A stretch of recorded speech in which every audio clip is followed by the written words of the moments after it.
Morning, everyone. Next week throughout America, families will be gathered together at the dining room table, and millions of Americans are going to experience sticker shock as they prepare for Thanksgiving. The Trump administration itself acknowledges that the cost of turkeys has gone up 40% since last November. Grocery costs are through the roof, housing costs out of control, electricity bills through the roof, and the Trump administration and Republicans here in Congress continue to refuse to extend the Affordable Care Act tax credits. That means that tens of millions of Americans are about to experience dramatically increased premiums, copays, and deductibles. In some cases, health insurance costs are going to go up $1,000 or $2,000 per month. We have a cost of living crisis in the United States of America, and Donald Trump and Republicans haven't done a damn thing about it. In fact, costs aren't going down, costs are going up all throughout America, and the Trump tariffs are costing everyday Americans thousands of dollars in additional expense per year. Now, House Republicans are on vacation for 7+ weeks, a taxpayer-funded vacation, until they were forced to crawl back into town.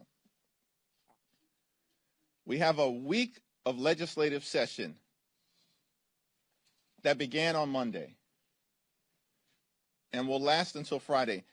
And House Republicans haven't brought a single bill to the floor that actually addresses the high cost of living in the United States of America. It's perplexing. What is wrong with these people? What did they not get from their shellacking 2 weeks ago all across America, up and down the ballot, in state after state after state, where the American people have made clear we don't support Republican extremism. Republicans have done nothing to make our life better. And we're thankful for Democrats for continuing to lean in to driving down the high cost of living. And now we're in the midst of this healthcare affordability fight. And Donald Trump's response to it is, let's repeal the Affordable Care Act. No credible plan to make healthcare more affordable for the American people. Donald Trump's plan, adopted by House Republicans, is let's repeal the Affordable Care Act, and we're going to continue to refuse to extend tax credits that make healthcare more affordable for working-class Americans, middle-class Americans, and everyday Americans. House Democrats are going to continue to stand on the side of the American people. Our fight will be to continue to lower the high cost of living, to address the Republican health care crisis, fix our broken health care system, extend the Affordable Care Act tax credits, and actually do things that are designed to make life more affordable for the American people. Questions? Manu? During the very high-profile Michael Cohen hearing, Stacey Plaskett was in direct communication with Jeffrey Epstein, and this was after he pleaded guilty to sex crimes. This is after the Miami Herald investigation into all these heinous acts. So why, as a Democratic leader, why are you okay with that? I expressed my position on the floor yesterday. My statement speaks for itself. In a bipartisan way, the resolution that was introduced targeting Stacey Plaskett was defeated. And it was defeated for several reasons, including the fact that it was a dramatic overreach related to throwing her off her committees. Democrats, if you're going to ask a question, you got to let me answer. Democrats and Republicans defeated the censure. Stacey Plaskett has made clear her position as it relates to Jeffrey Epstein repeatedly, and her words speak for itself. She said, quick, I'm next. Thanks. Next. Thank you, Leader. Now, following up on that, should Plaskett be sent to ethics, and should there be an ethics investigation? There was a vote on that yesterday. my vote speaks for itself. Republicans decided not to go down that road. Thanks. Have you met with MBS yet? And if so, what was discussed? And if not yet, will you be? I was part of the bipartisan meeting hosted by the Speaker this morning. I asked the Crown Prince about his views relative to a just and lasting peace between Israel and the Palestinian people, and his views as it relates to the importance of a two-state solution. The Crown Prince reiterated his view that a one-state solution in Israel is impractical,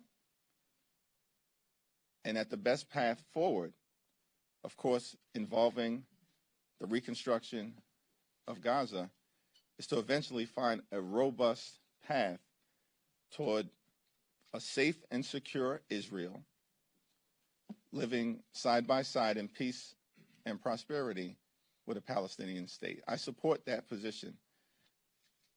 I think we'll continue to stand by the special relationship between our two countries. It's incredibly important. But as we move forward to find a path toward a just and lasting peace, ultimately, it has to involve a safe and secure Israel, living side by side in peace and prosperity with a Palestinian state, where the Palestinian people can realize their aspirations for dignity and self-determination. Crown Prince reiterated what he has said publicly, his commitment toward finding that path forward. Was Jamal Khashoggi mentioned at all in his murder? It wasn't mentioned in the conversations that I was a part of throughout the meeting. Okay. Leader Schumer told reporters yesterday that he consented to adding the Senate phone records provision that the House will vote on tonight to repeal. He said that he wants to make sure that at least Democratic senators were protected from Bondi and others who might go after them later on. Were you previously aware of Schumer's consent, and what's your reaction to it given your opposition to the provision? No, and I haven't had the conversation with Leader Schumer. What I can tell you is that during the Rules Committee that House Republicans had last week, they expressed their outrage.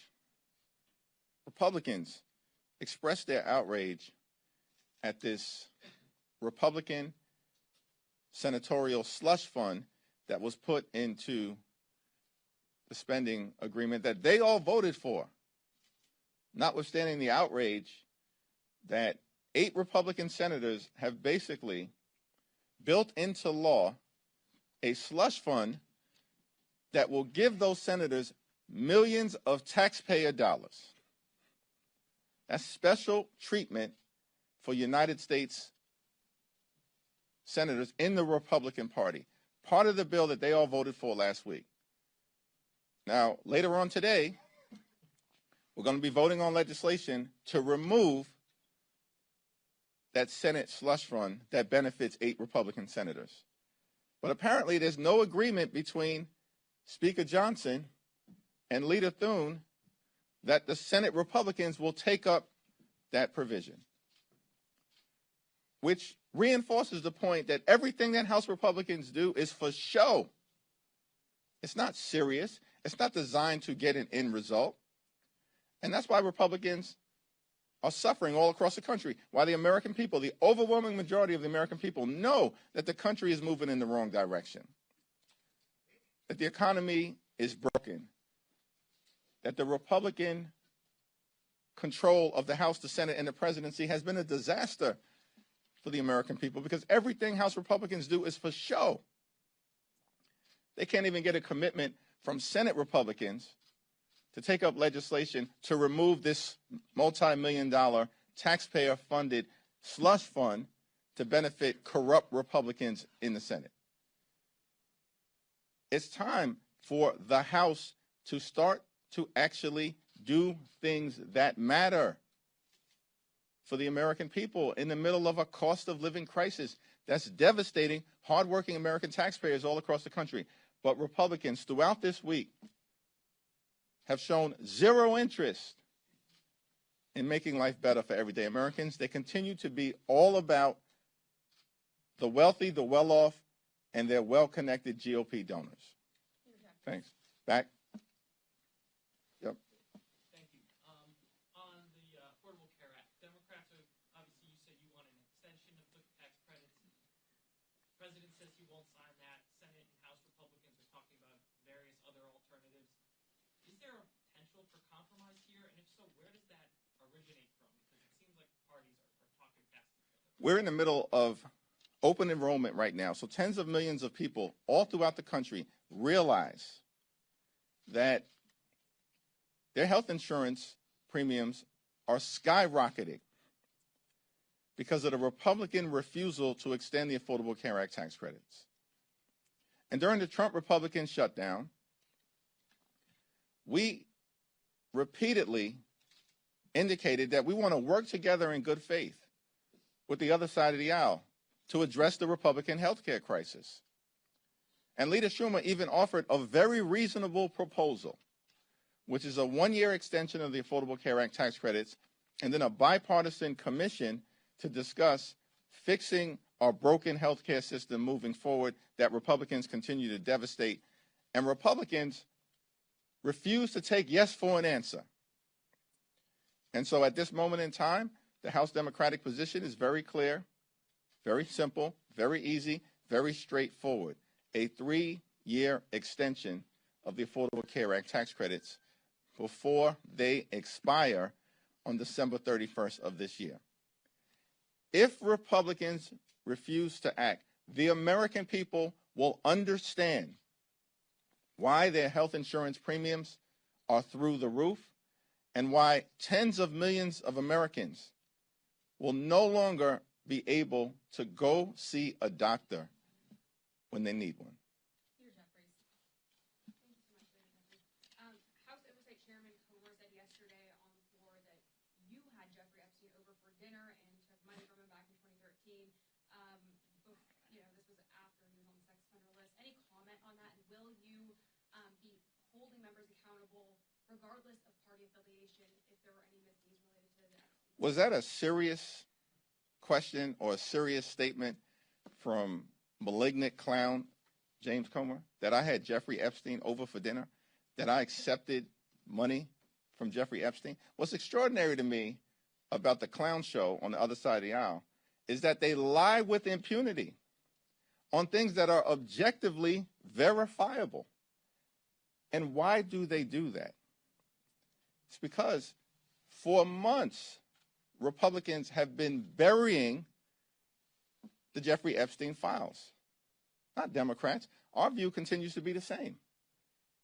We want to make sure that what the survivors have asked for, which is full and complete transparency in order to bring about accountability, actually happens. And Congress decisively and in a bipartisan way acted yesterday with respect to the release of the Jeffrey Epstein files. That's a victory for the survivors and a victory for the American people. And Donald Trump needs to sign that bill into law expeditiously. Thanks. Some Republicans have implied that there's been a backdoor deal made for those Republican votes yesterday on the Plaskett censure in return for not bringing up a Corey Mill censure. Do you have any response to that? And was there a backdoor deal made? What Republicans have suggested that?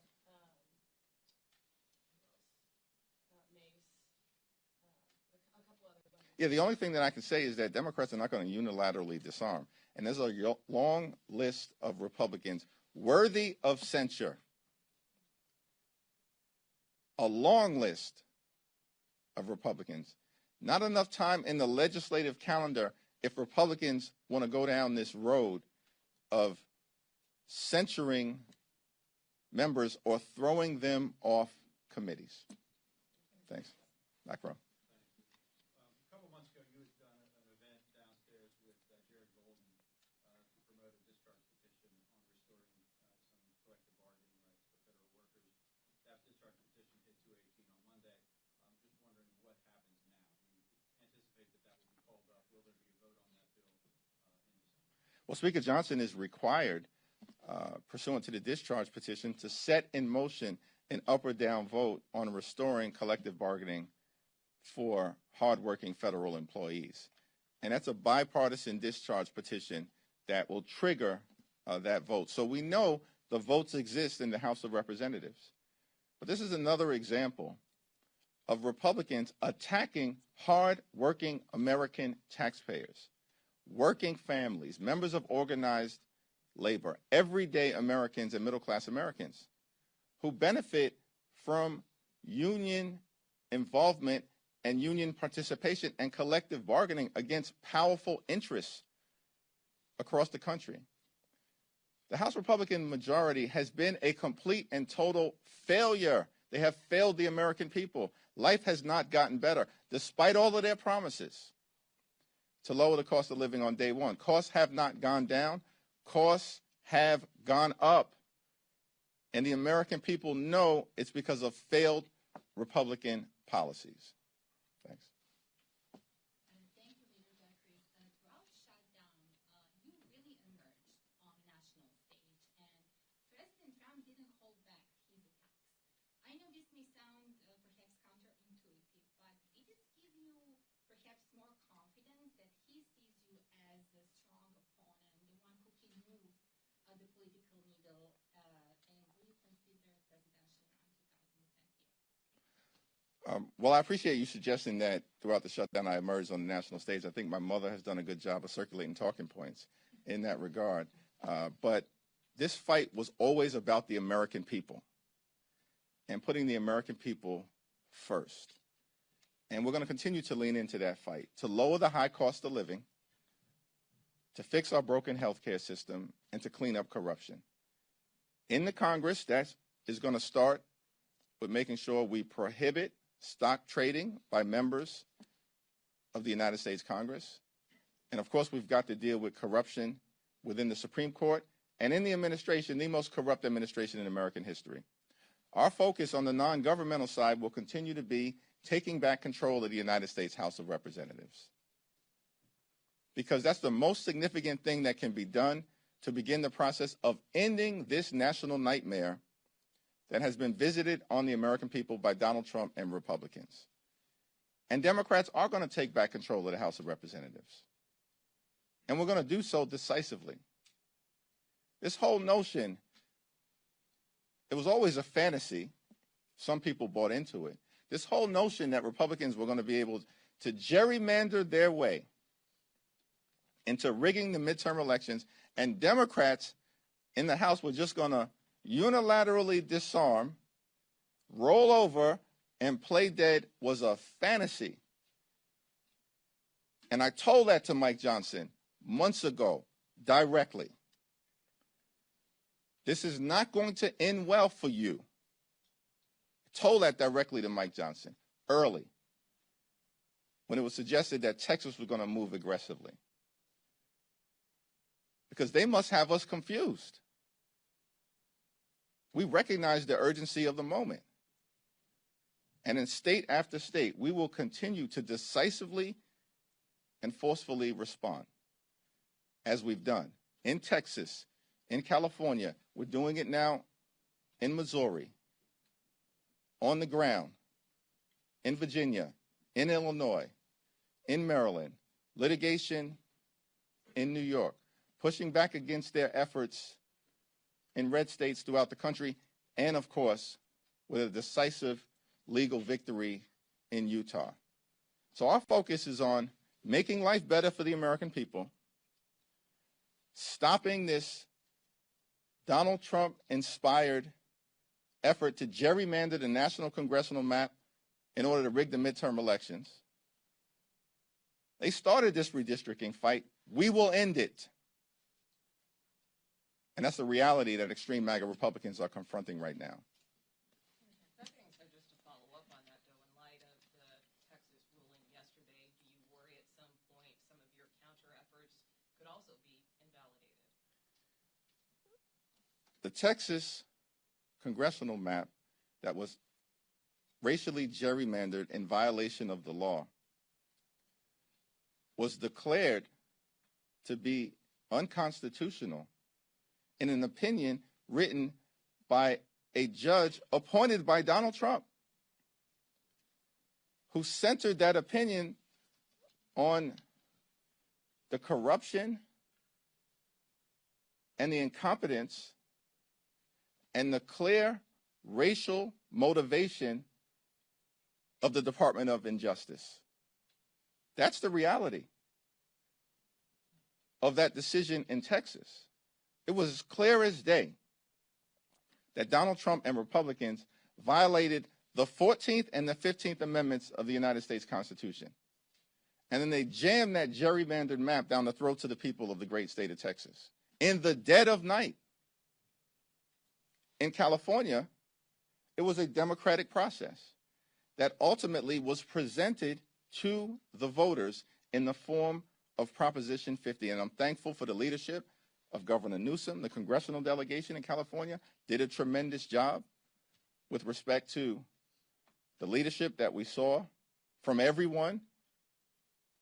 Nancy Pelosi, Pete Aguilar, Zoe Lofgren, incredible job, but everyone in the delegation, and of course working with our partners in the state legislature, they intentionally leaned into a democratic process that also ensured there was strict compliance with both the Voting Rights Act as well as the 14th and 15th Amendment to the United States Constitution.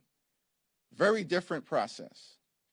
And so the litigation that has been filed, or at least threatened, by the Department of Injustice against the California map is frivolous. And by the way, these people at the Department of Justice are both corrupt and incompetent. So much so that they detonated their own gerrymandering efforts in Texas.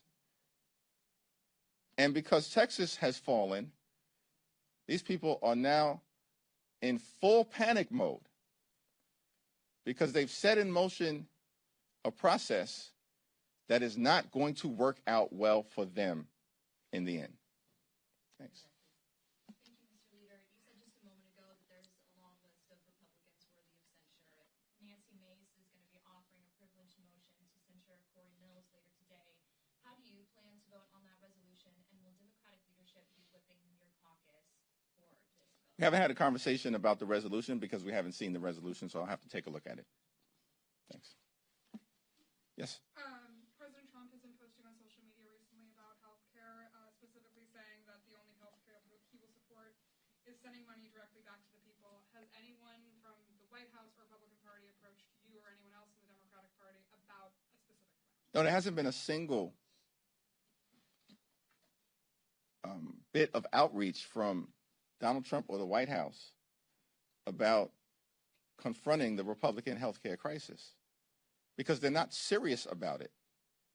It's not even clear to me that Donald Trump understands how the Affordable Care Act tax credits operate, because hardworking American taxpayers currently have the option to either utilize the tax credits on a monthly basis to lower their health insurance premiums significantly, or take the tax credits in connection to the filing of their taxes at some point on or before April 15th. The money can already go directly to the taxpayer. So Donald Trump has zero idea of what he's talking about. This is all fantasy. It's all political theater from Donald Trump. He's got no interest in making health care more affordable for the American people. And by the way, this is the same group of folks, House Republicans, who have literally tried to repeal the Affordable Care Act more than 70 different times over the last 15 years. This is the reason why in public opinion survey after public opinion survey, before the Trump shutdown, during the Trump shutdown, and after the Trump shutdown, the American people overwhelmingly trust Democrats to deal with fixing our broken healthcare system. Thank you. Just to clarify and a follow-up question on the James Comer accusation